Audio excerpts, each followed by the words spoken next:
Give me the next 24 hours and a kettle, and I'll show you a simple, safe way to nudge your blood sugar in the right direction with something most of us already have in our kitchen.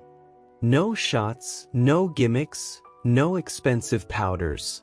Just hot water and leaves, roots, and seeds that have been helping people for centuries. Most people with diabetes are never taught how to use tea strategically. They think tea is just a cozy drink for a cold day. But the right teas, used at the right times, can soften those post-meal spikes, calm inflammation, and support steadier energy today, not next month. If you can brew a cup, you can do this. By the end of this video, you'll know the 7 teas that work the fastest, exactly when to drink them for the biggest difference, how to brew them correctly, the common mistakes that make them less effective, and how to use your meter to prove to yourself what's working in your body. This is not about throwing away your medication. Never do that. But about adding an easy habit that helps you feel better in the very next 24 hours. Before we get to brewing, a quick word to keep you safe. Teas are powerful plants. They are not magic, and they are not a replacement for prescribed treatment or medical advice. If you are on insulin or sulfonylureas, watch your meter closely when you experiment, because any change that makes your body handle carbs better can raise the risk of going low. If you take blood thinners, pay attention to chamomile, cinnamon, and ginseng, which can interact. If you have liver disease, choose Ceylon cinnamon rather than the common cassia type. And if caffeine keeps you awake or makes your heart race, use decaf green tea or drink your caffeinated teas earlier in the day. Now, with those guardrails in place, let's make tea your quiet ally. Here's how you'll test what works for you. For any tea you try, check your glucose right before you drink it, then again 60 to 90 minutes after a meal. On another day, repeat the same meal without the tea and compare. You're not looking for perfection. You're looking for patterns, a softer rise, a faster return to baseline, a smaller spike. Write down what you see. 1 cup won't fix diabetes, but a cup at the right moment can make today's numbers a little kinder. Stack that simple win day after day, and you put time on your side. Let's talk about the 7 teas that work the fastest and how to use them. I'm giving you simple recipes you can memorize. Use filtered water if you can, and never add sugar or honey to help the medicine go down. That defeats the purpose. If you need sweetness, a few drops of stevia or a cinnamon stick does the trick. And remember, hotter water and longer steeping extract more compounds, but there is a sweet spot. Too hot or too long can make tea bitter and hard on the stomach. The first tea is green tea. If you only add 1 tea to your day, make it this one. Real green tea, made from the same plant as black tea, just handled differently, brings catechins that help your body handle carbs more gracefully. Here's the fast protocol. Drink 1 cup 20 to 30 minutes before your highest carb meal.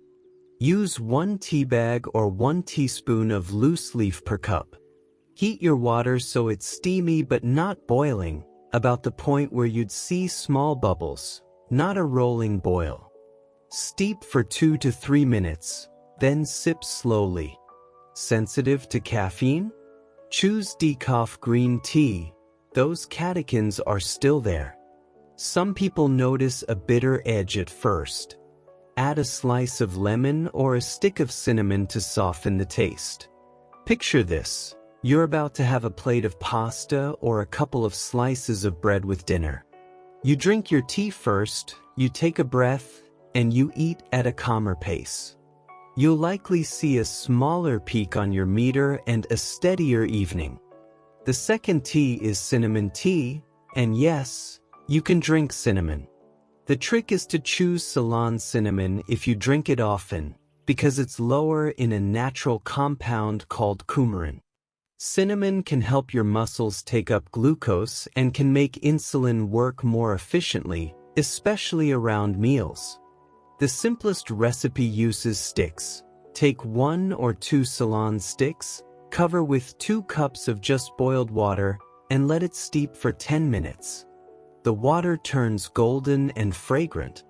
If you only have ground cinnamon, whisk half a teaspoon into hot water and let it sit, then pour carefully so the sediment stays in the cup. Drink it 15 to 30 minutes before or during a meal. I had a viewer named Marjorie, 72 years old, who loved oatmeal but hated what it did to her glucose. She started stirring cinnamon tea into her oatmeal instead of milk. Her breakfast peak didn't vanish, but it was smaller and shorter, and she felt less sleepy afterward. That is a win. The third tea is ginger. Fresh ginger helps after a meal by speeding stomach emptying in a controlled way, reducing bloating, and supporting insulin sensitivity. It also warms you from the inside, which many people love. Slice a thumb of fresh ginger, about the size of your thumb, skin and all, and simmer it in 2 cups of water for 10 minutes.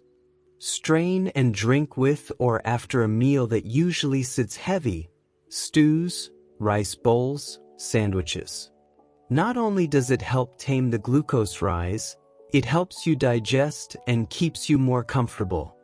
If you take the blood thinner, talk to your clinician before making ginger a daily habit. And if you are sensitive to spice, start with a smaller piece and build up. The fourth tea is chamomile. Most of us think of chamomile as a bedtime tea, and that's still true. It calms the nervous system and helps with sleep, but it also has gentle effects on how your body handles sugar. Drink 1 strong cup after dinner, about an hour before bed. Use 2 tea bags or 2 teaspoons of dried flowers, pour boiling water, cover your cup to keep the goodness in, and steep for 5 minutes. If you ever find yourself creeping into the pantry for a late-night snack, try the chamomile ritual instead. Make the tea, cup in both hands, sit in your quietest chair, and breathe. Your meter will thank you, and so will your pillow. One caution: if you're allergic to ragweed or on warfarin, chamomile can be an issue, so check with your clinician. The fifth tea is mulberry leaf. This one is less famous, but it deserves a spot on your shelf if post-meal spikes are your main struggle. Mulberry leaves contain a natural compound that slows the enzymes that break down starch, acting a bit like a gentle carb break.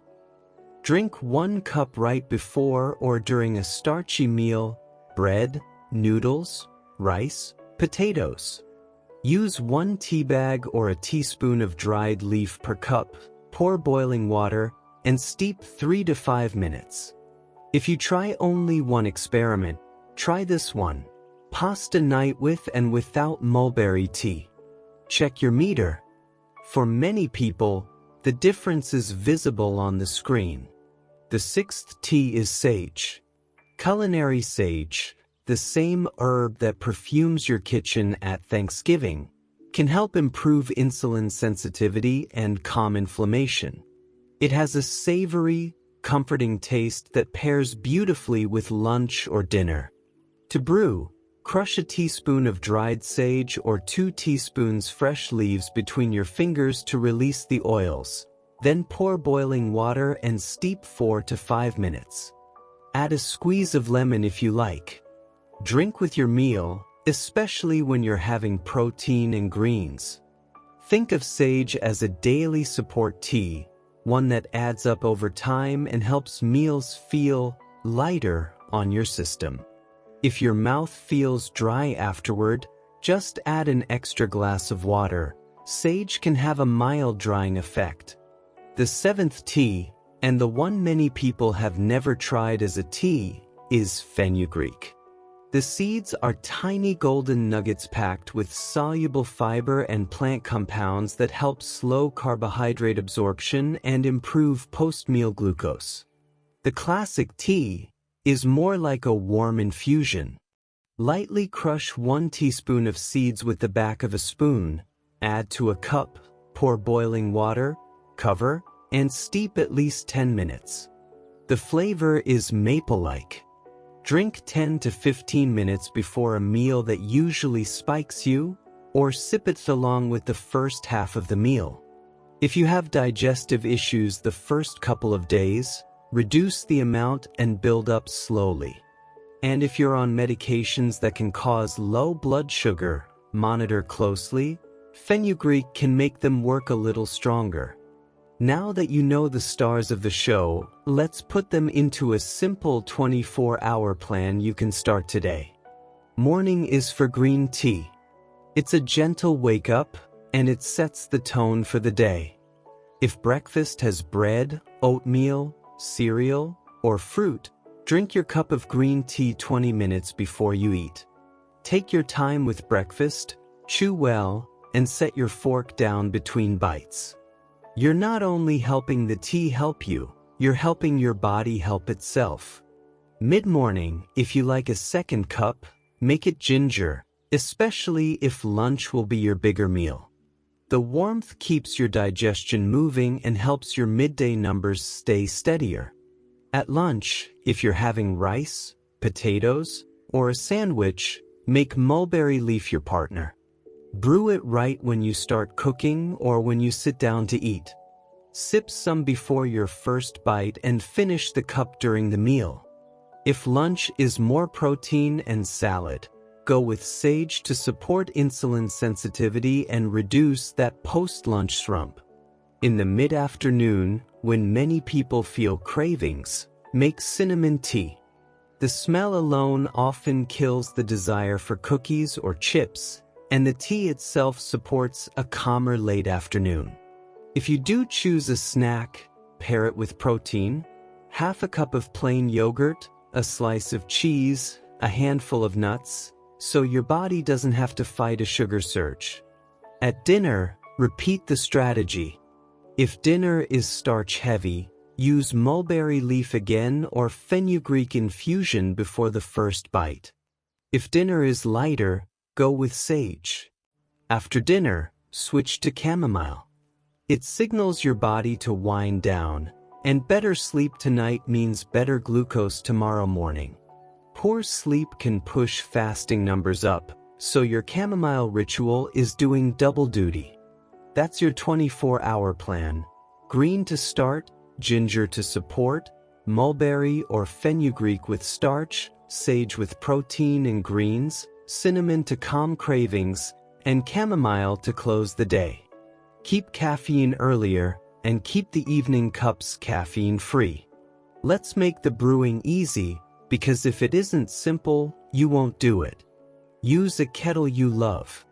Keep your 7 teas in clear jars on the counter where you see them. Put a small notebook near the kettle and call it your glucose log. On each page, draw 3 columns: tea, time, and result. Under a result, write what you ate and your meter numbers. Before, 1 hour after, and 2 hours after if you're curious. This isn't a test. It's a little conversation with your body. You're learning what helps you, and you're giving yourself credit for every small improvement. There are also tea blends that work beautifully. Green tea plus cinnamon is a classic. Brew the green tea, then stir with a cinnamon stick. Ginger and lemon with sage is a perfect lunch tea.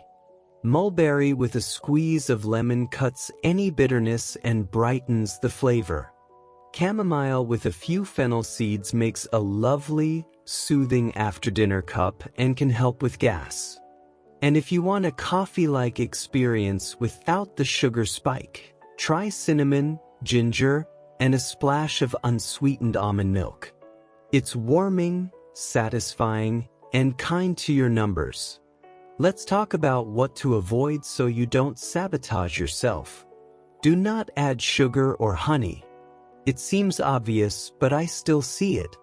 If your taste buds miss sweetness, use a couple of drops of pure liquid stevia or a cinnamon stick. Skip sugary creamers and flavored syrups. If you're using tea bags, choose plain, unsweetened teas without added fruit sugars. Be careful with detox blends that promise miracles. They often include laxatives you don't need. And remember that more is not always better. Start with 1 or 2 cups a day and earn your way to 3 or 4 if your body likes it. Let me give you a real-world picture of what can happen. A gentleman named Luis, 68, retired electrician, loved his big plate of rice and beans at lunch. His meter always rushed up into the 180s and took hours to come down. He didn't want to give up the food he loved, so he tried adding mulberry leaf tea. He brewed 1 cup, sipped half before the first bite, and finished the rest during the meal. He slowed down a little and took a short walk afterward, just around the block. 2 weeks later, looking at his notebook, his lunch peaks were down by 25 to 35 points most days, and he felt less sleepy. That's not a cure. That's not a miracle. That's a quiet, repeatable improvement that adds up, especially when you stack it with protein at the start of the meal and a short walk. Speaking of walking, tea works best as part of a small routine. Here's a powerful trio. Drink the right tea, start your meal with protein or fiber, and move your body gently after you eat. For example, green tea before dinner, then eat your chicken or beans before your rice or bread, then walk for 10 minutes after you put your fork down. That's a 30-minute investment that can transform the next 3 hours on your meter. And it's friendly to your joints, your heart, and your sleep. Now, a few specifics for each tea so you can fine-tune. Green tea, 2 to 3 minutes gets you the benefits without harsh bitterness. If you want stronger, use more tea, not more time. If you're sensitive to caffeine, switch to decaf or drink your green tea in the morning. Store it in a cool, dark place so the delicate compounds don't fade. Cinnamon tea, choose Ceylon for daily use. Cassia is fine occasionally, but if this becomes your daily cup, Ceylon is the safer bet for your liver. Sticks make a cleaner tea than powder, though powder is stronger and cheaper. If you use powder, stir, let it settle, and sip the liquid. Ginger tea, fresh root beets dried powder for flavor and gentleness. If you have reflux, keep it mild and avoid drinking it right before lying down.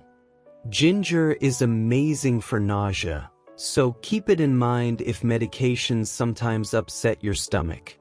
Chamomile, use 2 tea bags for a therapeutic cup.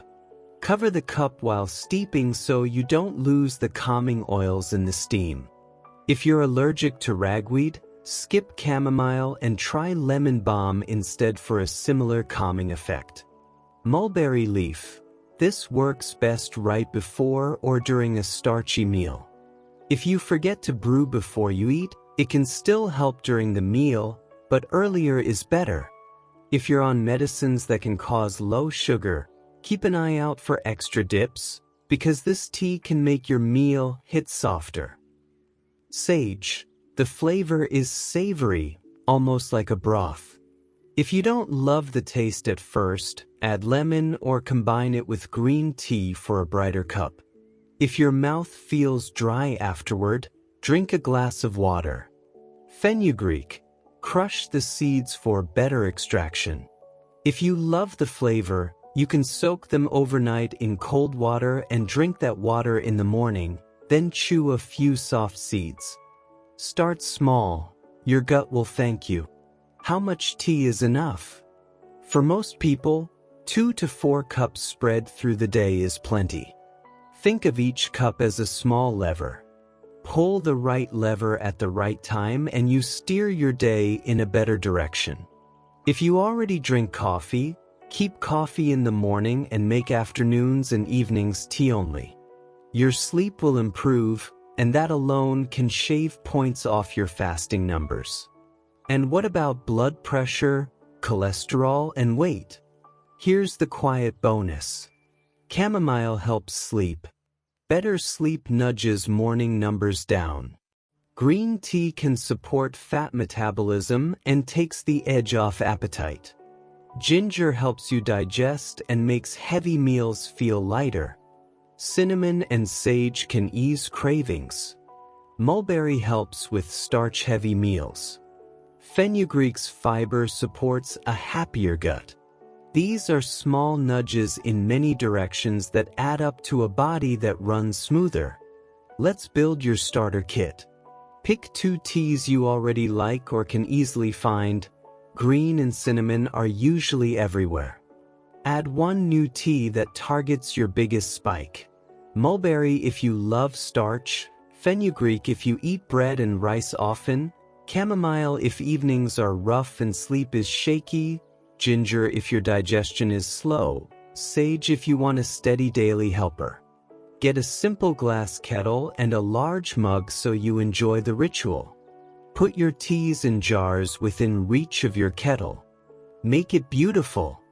You'll use it more. What about sweeteners?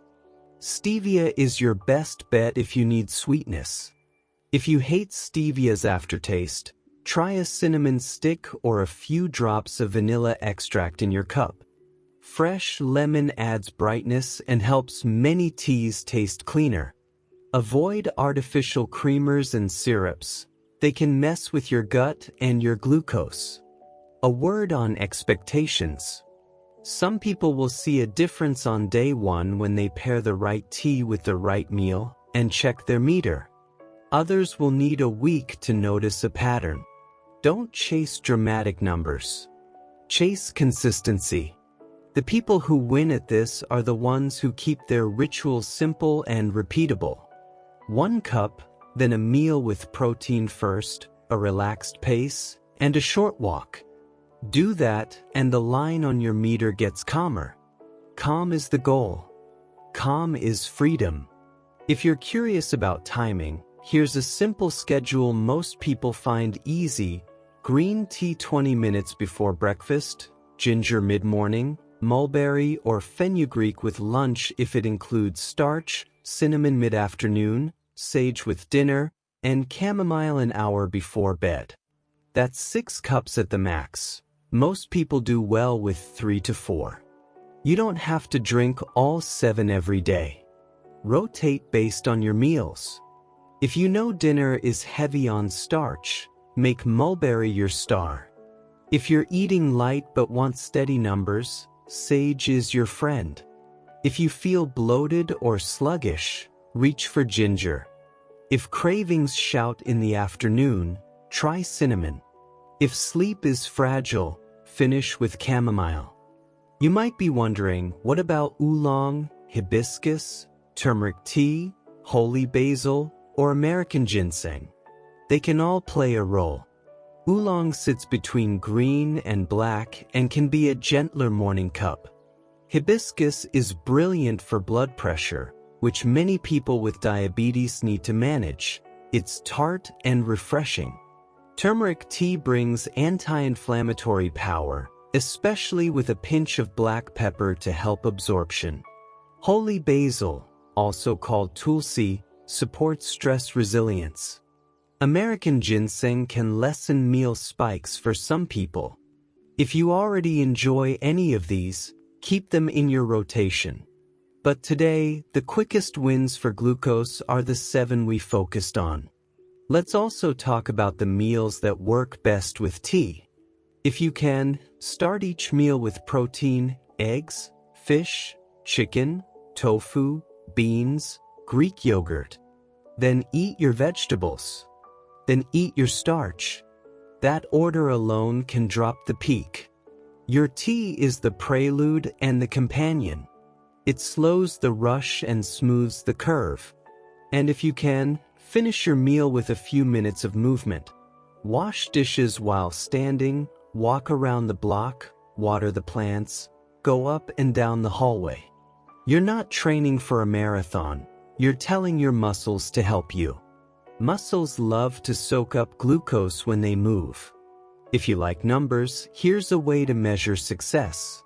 Pick one problem meal this week. Maybe it's Saturday breakfast with toast and jam, or Sunday pasta dinner. On week 1, drink the matching tea and make one small change, protein first or a 10-minute walk after. Record your numbers. On week 2, keep the tea, add the second change. Record again. Watch your peak shrink. Watch your energy steady. Watch your cravings fall a notch. This is how we win. Small, friendly, repeatable steps. What if you take metformin, insulin, or other diabetes medications? Keep taking them as prescribed. Add tea as a helper. If you start seeing lower numbers, especially lows, that's a sign to talk with your clinician about adjusting medication. Don't make changes on your own. Bring your log. Show the pattern.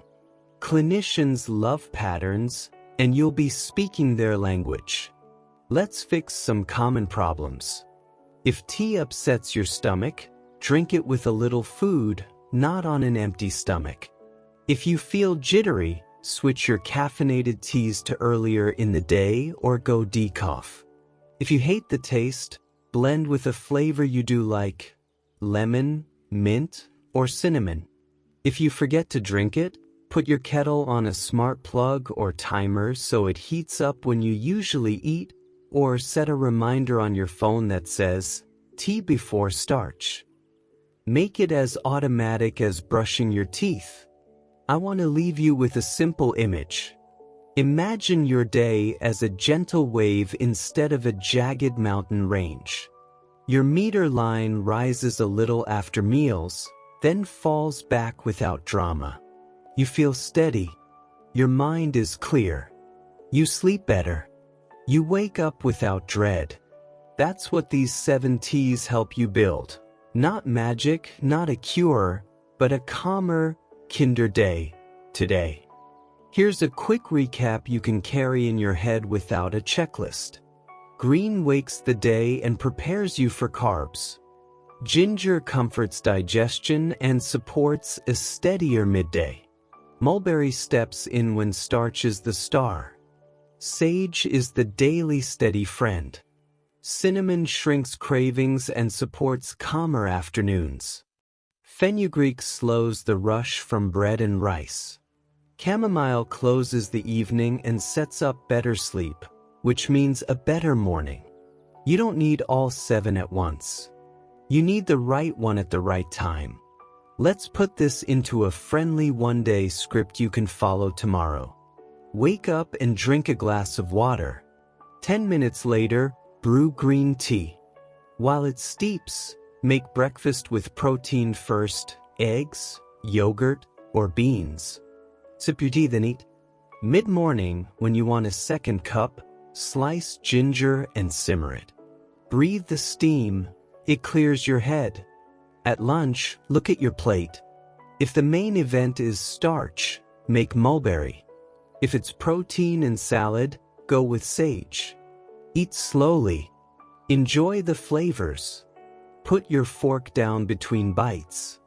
After lunch, walk for 10 minutes. In the afternoon, when cravings whisper, boil water and make cinnamon tea.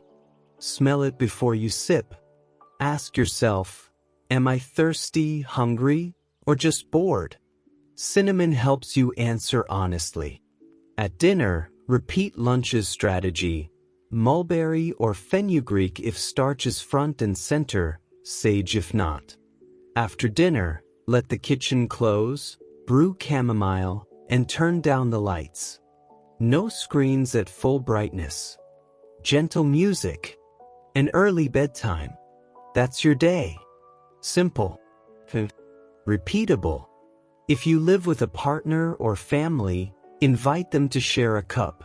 Not because they need it, but because rituals are easier with company. Put the kettle on the table with your plates. Make tea part of the meal, not an extra chore. If your hands are arthritic and heavy kettles are tough, get a lightweight electric kettle with a narrow spout.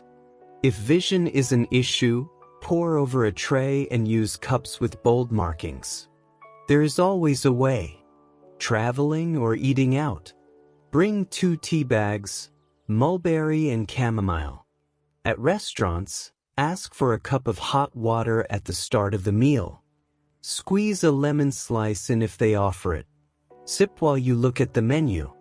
Order a protein starter, then your main. If bread arrives, let it sit until you've had a few bites of protein and your tea. Take leftovers home. It's not a test, it's a practice. Some days will go sideways. You'll forget your tea. You'll eat fast. Your numbers will jump. That's normal.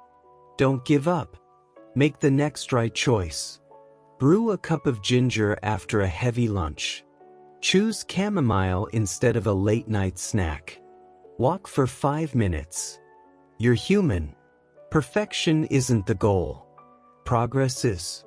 If you want to build a deeper toolbox, think about the T+ idea. T+ meal order. T+ a 10-minute walk. T+ fiber. A simple fiber add-on at meals, like a small salad with olive oil and vinegar, or a tablespoon of chia seeds soaked in water, slows down carbs and pairs beautifully with your tea strategy. Tea warms and calms you. Fiber gives the meal a steady rhythm. Your meter shows the duet. Let's answer a few quick questions people often ask. Can I drink iced tea?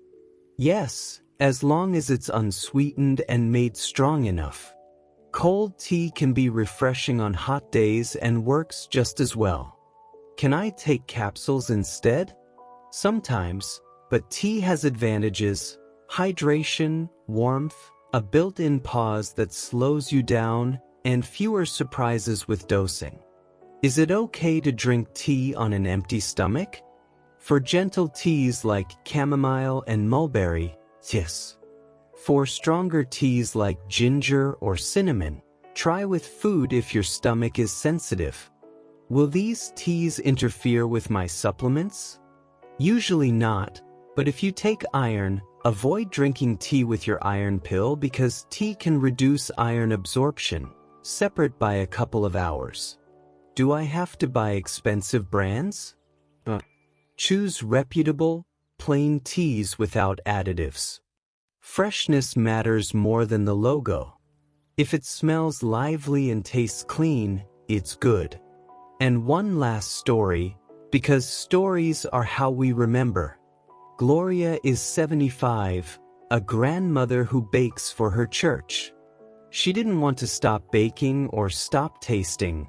Baking is love in her hands. She learned 3 rules.